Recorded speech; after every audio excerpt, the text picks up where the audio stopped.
Hello students and my dear friends, और जो भी दर्शक जो देख रहे हैं उन सभी का जो है हमारे यूट्यूब चैनल पर स्वागत है। आज हम लोग जो है कुछ ख़ास सीखेंगे, कुछ नई चीज़ों को सीखते हैं। जैसे कि हम लोगों ने मैथ्स के काफ़ी कुछ हम लोगों ने सीखा मैथ्स के बारे में, फिर साइंस का बारे में मैंने बताया। उसके बाद एसएसटी का भी बीते कल जो है हमने बताया ऑब्जेक्टिव्स के बारे में, एमसीक्यू क्वेश्चंस के बारे में जो कि काफ़ी इंपॉर्टेंट थे। आज मैं बताऊंगा शॉर्ट क्वेश्चन और लॉन्ग क्वेश्चन, लघु उत्तरीय प्रश्न और दीर्घ उत्तरीय प्रश्न के बारे में, जिसमें आज हम लोग देखेंगे कि क्या कुछ खास रहेगा जो एग्ज़ाम में आने वाला है। जैसे कि सलम पद्धति की शुरुआत कैसे हुई, बिस्मार्क का क्या योगदान है, कार्ल मार्क्स के बारे में हम लोग जानेंगे और एक से बढ़कर एक चीज़ों के बारे में हम लोग सीखेंगे जो कि काफ़ी इंपॉर्टेंट है। उन सारी चीज़ों के बारे में देखेंगे, बट आप लगातार बने रहिए विदाउट स्किप किए हुए। आइए हम लोग कुछ समझते हैं। सबसे पहले आज हम लोग देखेंगे, आज मैं वो चीज़ आपको बतलाऊंगा, न लिखने की ज़रूरत है न पढ़ने की, सिर्फ आपको ज़रूरत है कॉन्शियस होकर के सुनने के लिए। और मैं वो सारे शॉर्ट क्वेश्चन जो है मैं आपको जो है बताऊंगा कि किस तरीके से आप जो है ओरली सुन करके कैसे याद कर सकते हैं। जैसे क्वेश्चन, सबसे ज़्यादा क्वेश्चन जो पूछे जाते हैं वो क्वेश्चन है कि सलम पद्धति की शुरुआत कैसे हुई। पहले देखेंगे सलम का मतलब समझेंगे। सलम का मतलब होता क्या है? सलम का मतलब है गरीबी से, तंगी से और आर्थिक तंगी से।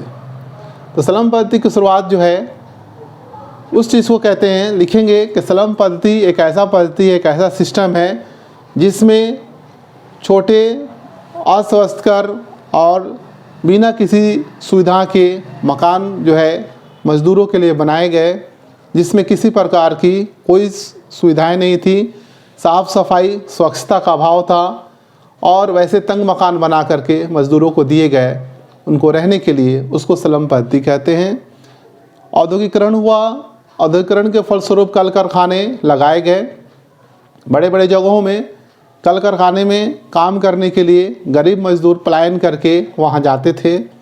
फैक्ट्री के मजदूर फैक्ट्री के करीब रहें, इसके लिए उनको जो है एक तंग और अस्वस्थकर जो है जगह पर मकान बना करके उनको दे दिए गए, जहाँ रहने के लिए कोई सुविधाएं नहीं थी, न साफ़ सफाई था, न स्वच्छता था, न वहाँ पीने के पानी की व्यवस्था थी, न प्रकाश का व्यवस्था था। और ऐसे अस्वस्थकर मकान बना करके उनको दिए गए और उसमें उन मज़दूरों के रहने की जो शुरुआत हुई, इस पद्धति को सलम पद्धति के हिसाब के अनुसार को जानते हैं। इसी सिस्टम को सलम पद्धति कहते हैं। जैसे क्वेश्चन आता है कि बिस्मार्क के कार्यों की चर्चा करें, बिस्मार्क के बारे में आप क्या जानते हैं। और या इस तरह के भी क्वेश्चन आते हैं एग्ज़ाम में कि जर्मनी के एकीकरण में बिस्मार्क ने कौन सी नीति अपनाई। इस क्वेश्चन को हम लोग दोनों क्वेश्चन को एक ही तरह से लिख सकते हैं। पहला यह कि बिस्मार्क के कार्यों की चर्चा करें, या जर्मनी के एकीकरण में बिस्मार्क ने कौन सी नीति अपनाई। तो लिखेंगे कि जर्मनी के एकीकरण में बिस्मार्क ने लौ और रक्त की नीति अपनाई। उसने सबसे पहले वहाँ के आर्थिक स्थिति को ठीक किया। आर्थिक स्थिति ठीक करने के बाद उसने सैनिकों की शक्ति को सुदृढ़ किया। फिर उसके हवाले से उसने जर्मनी का एकीकरण काफ़ी आसानी ढंग से कर दिया। और वह बिस्मार्क जो था वह एक काफ़ी अच्छा राजनीतिज्ञ, कूटनीतिज्ञ और एक बहुत ही अच्छा योद्धा भी था। और वो पर्सा का चांसलर बना और उसने एक के बाद एक बहुत सारे युद्ध किए और जर्मनी के एकीकरण का मार्ग प्रशस्त कर दिया। इस तरीके से हम लोग क्वेश्चंस को लिखेंगे। और भी एक क्वेश्चन आता है कि नापाम एजेंट ऑरेंज क्या था। क्वेश्चन जो है आपसे क्वेश्चन इस तरह से पूछे जाते हैं एग्ज़ाम में कि रासायनिक हथियार नापाम एजेंट के बारे में आप क्या जानते हैं। तो हम लोग इस एग्ज़ाम में कैसे सही ढंग से किस तरीके से हम लिखते हैं कि अमेरिका ने वियतनाम पर आक्रमण कर दिया। आक्रमण करने के बाद उसने जिस केमिकल का छिड़काव कराया वह केमिकल काफ़ी खतरनाक था और वह केमिकल एक ड्राम में रखा जाता था जिस पर ऑरेंज कलर की पट्टी लगी रहती थी, इसलिए इसका नाम जो है एजेंट ऑरेंज पड़ा। और यह केमिकल बहुत ही ख़तरनाक था। इस केमिकल को बनाया गया था ख़ास तौर से जंगलों की सफाई करने के लिए या उसकी जो है उसको साफ़ सुथरा करने के लिए बनाया गया था, लेकिन अमेरिका ने वियतनाम में जब युद्ध हुआ तो उसने जो ख़तरनाक जो केमिकल्स बनाए थे एजेंट नापाम ऑरेंज, उसने उसका छिड़काव किया, जिससे वहाँ पर काफ़ी क्षति हुई और काफ़ी कुछ नुकसान हुआ। इसके बाद हम लोग देखेंगे क्वेश्चन, हम लोग देखेंगे जो कि काफ़ी इम्पोर्टेंट है, और इस क्वेश्चन को देख करके ही सुन करके सिर्फ हम लोग याद करेंगे और जाके एग्ज़ाम में लिखेंगे कि रासायनिक हथियार एजेंट ऑरेंज के बारे में आप क्या जानते हैं, या रासायनिक हथियार नापाम एजेंट ऑरेंज के बारे में चर्चा करें। तो हम लिखेंगे इसमें कि रासायनिक हथियार एजेंट ऑरेंज यह एक बहुत ही ख़तरनाक केमिकल्स था। अमेरिका ने जब वियतनाम पर आक्रमण किया तो आक्रमण के दौरान उसने हथियार, बम और टैंकों से उसने काफ़ी बम वर्षा करना शुरू कर दिया और ख़तरनाक हथियारों का और केमिकल्स का उसने इस्तेमाल किया, जिसमें एजेंट ऑरेंज एक बहुत ही ख़ास केमिकल्स था। इसका इस्तेमाल अमेरिका ने जंगलों की सफाई करने के लिए किया था, लेकिन उसने इस केमिकल का इस्तेमाल वहाँ के लोगों पर छिड़काव करना शुरू कर दिया। एजेंट ऑरेंज एक ऐसा रसायन है जो कि त्वचा से चिपक जाता है और त्वचा से चिपक करके जलन महसूस होने लगती है, जलने लगता है। इस तरीके से एक ख़तरनाक मिश्रण था और यह एक ऑरेंज कलर की पट्टी वाले ड्राम में रखा जाता था, इसलिए इसका नाम एजेंट ऑरेंज नापाम हथियार पड़ा। आगे जो है हम और भी क्वेश्चंस को देखेंगे और उसके बारे में सीखेंगे, बस आप लगातार बने रहिए। एक और क्वेश्चन होगा कि कार्ल मार्क्स का जो है कार्यों की रचना करें, या कार्ल मार्क्स के बारे में आप क्या जानते हैं उसके बारे में बतलाएं। कार्ल मार्क्स के बारे में हम लोग देखेंगे कि कार्ल मार्क्स का जन्म जर्मनी के राइन प्रांत के एक ट्रियर नगर के एक यहूदी परिवार में हुआ था। कार्ल मार्क्स का जन्म, कार्ल मार्क्स के बारे में आ रहा है तो हम लिखेंगे कि कार्ल मार्क्स का जन्म जर्मनी के राइन प्रांत के एक ट्रियर नगर के एक यहूदी परिवार में हुआ था। कार्ल मार्क्स एक बहुत ही अच्छी और पॉजिटिव विचारधारा का समर्थक करता था। उसने गरीबों के लिए बहुत कुछ सराहनीय कार्य किए। उसने नारा दिया कि दुनिया के मजदूरों एक हो। उसने गरीबों के लिए और गरीबों की गरीबी दूर करने के लिए उसने बहुत सारे कार्य किए।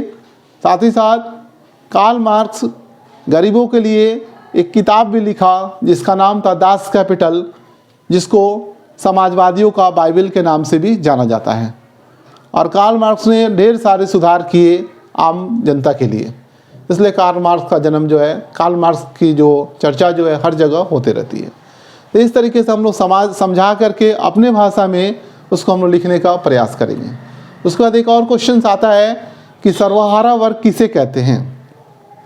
सर्वहारा वर्ग के बारे में लिखेंगे कि समाज का एक ऐसा वर्ग जिसमें समाज के हर तबके के लोग आते हैं और हर तबके के लोगों को न्याय और अधिकार प्राप्त होता है, उसको हम लोग सर्वहारा वर्ग के नाम से जानते हैं। इस तरह से और भी क्वेश्चंस को हम लोग देखेंगे कि एक्विजिशन से आप क्या समझते हैं। एक्विजिशन के बारे में देखेंगे कि एक्विजिशन ख़ास तौर से रोमन चर्च के विरुद्ध गलत प्रचार प्रसार करने वालों को दंडित करने के लिए एक न्यायालय का गठन किया गया था, जिसको एक्विजिशन के नाम से जानते हैं। कुछ लोग जो है रोमन चर्च या ईसाई धर्म के बारे में गलत उसका अनुवाद करके लोगों के अंदर गलतफहमी फैला रहे थे, दुष्प्रचार कर रहे थे। इसको रोकने के लिए और उन लोगों को दंडित करने के लिए एक्विजिशन का गठन किया गया। एक्विजिशन का मेन मकसद यह था कि जो लोग ईसाई धर्म के खिलाफ गलत प्रचार प्रसार कर रहे हैं उनको रोका जाए, उनको दंडित किया जाए, और इसी चीज़ को पनपने नहीं देना, बढ़ने से रोकने के लिए एक्विजिशन अदालत का गठन किया गया। उसके बाद हम लोग देखेंगे कि वैश्वीकरण क्या है, या आप वैश्वीकरण से क्या समझते हैं। इस तरह क्वेश्चन एग्ज़ाम में आता है। तो वैश्वीकरण का मुख्य मतलब यह है कि भारत की अर्थव्यवस्था या किसी देश की अर्थव्यवस्था बाकी अन्य देशों की अर्थव्यवस्था यानी विश्व की अर्थव्यवस्था से जोड़ देना, ताकि कोई भी उत्पाद या प्रोडक्ट कहीं भी किसी भी देश में आसानी से बेचे या खरीदे जा सकते हों। मतलब यूँ कहिए, वैश्वीकरण का इंग्लिश जो होता है ग्लोबलाइजेशन होता है कि पूरे विश्व को एक गांव के रूप में तब्दील कर देना, ताकि आराम से लोग अपने प्रोडक्ट बेच सकें, खरीद सकें और व्यापार जगत को बढ़ाया जा सके। इसलिए वैश्वीकरण का गठन किया गया। और भी एक से बढ़कर एक क्वेश्चंस को हम लोग देखेंगे। जैसे कि नेक्स्ट क्वेश्चन आता है कि बहुराष्ट्रीय कंपनी किसे कहते हैं। शॉर्ट में आपसे पूछे जा सकते हैं कि बहुराष्ट्रीय कंपनी किसे कहते हैं। तो ऐसी कंपनियां जो एक से अधिक राष्ट्रों में या यूँ कहें बहुत सारे राष्ट्रों में अपना कारोबार करती हैं लाभ कमाने के मकसद से, और उनका प्रचार प्रसार करती हैं, वहाँ जाकर अपना व्यापार करती हैं, ऐसी कंपनियां बहुराष्ट्रीय कंपनियां कही जाती हैं। एकदम सिंपल वे में लिखेंगे कि ऐसी कंपनियां जो एक से अधिक मुल्कों या एक से अधिक देश या राष्ट्रों में जाकर के व्यापार करती हैं, अपना प्रचार प्रसार करती हैं लाभ कमाने के मकसद से, ऐसी कंपनियां बहुराष्ट्रीय कंपनियां कही जाती हैं। और भी बहुत सारे आप क्वेश्चंस को इंपॉर्टेंट्स को देखेंगे। बस आप लगातार बने रहिए विदाउट स्किप किए हुए, और आपको जो है लिखने की कोई ज़रूरत जो है नहीं पड़ेगी, सिर्फ सुन करके पढ़िए और लिखिए। वहाँ पर कुछ देखेंगे हम लोग कि क्वेश्चन, नेक्स्ट क्वेश्चन जो है कि पांडुलिपि क्या है या पांडुलिपि पद्धति क्या है और इसके बारे में आप क्या जानते हैं। तो हम लोग लिखेंगे कि पांडुलिपि एक ऐसी पद्धति है, एक ऐसा सिस्टम है जिसमें हाथ से लिखावट की जाती थी। क्योंकि उस ज़माने में जब छापाखाना नहीं था, प्रेस नहीं था, उस समय लकड़ी पर, पत्थर पर अभिलेख लिख करके, पत्तों पर लिख करके जो है अपने मैसेज को, संदेश को प्रेषित किया जाता था। यहाँ मैसेज सूचनाएं दी जाती थी। उसके बाद धीरे धीरे जो है आगे जो है आविष्कार बढ़ता गया और उसका लोग जो है कागज़ का भी लोगों ने इस्तेमाल किया। फिर उस कागज़ पर हाथों से लिख करके अपने संदेश या मैसेज लोगों तक भेजा करते थे, और हाथ से लिख करके ही पत्रिका का प्रकाशन होता था, या कोई कहानी या किस्से या कोई संदेश या किताबों की छपाई होती थी। हाथ से लिखे जाने की जो कला थी उसको पांडुलिपि कहते हैं। इसलिए हाथ से लिखे जाने के वजह से समय भी काफ़ी लगता था और महंगी भी बहुत ज़्यादा पड़ती थी, इसलिए आम लोगों के पहुंच से बाहर थी। इस तरह के सिस्टम को पांडुलिपि के नाम से जानते हैं। उसके बाद एक नेक्स्ट और इम्पॉर्टेंट क्वेश्चन आपके हिस्ट्री में आएगा कि वर्नाकुलर एक्ट क्या है, या आप वर्नाकुलर एक्ट से क्या समझते हैं। तो लिखेंगे कि वर्नाकुलर एक्ट एक ऐसा एक्ट है जो कि उस ज़माने में जन विरोधी एक्ट था।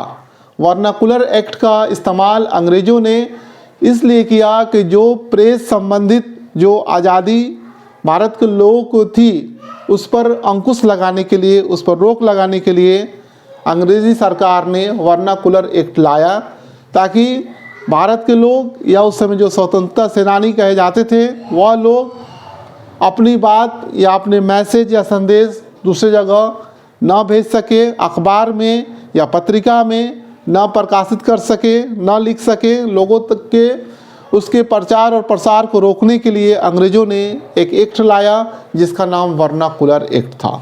इसका और भी क्वेश्चन हम लोग देखेंगे सिविक्स से, आप बने रहिएगा। जैसे हम लोग सीखेंगे कि सूचना का अधिकार क्या है, सेवा का अधिकार क्या है, और भी देखेंगे चिपको आंदोलन क्या है। एक से बढ़कर एक चीज़ों को मैं आपको बताने वाला हूँ। आइए हम लोग देखेंगे सबसे पहले क्वेश्चन जो है सिविक्स से कि भारत एक धर्मनिरपेक्ष देश है कैसे।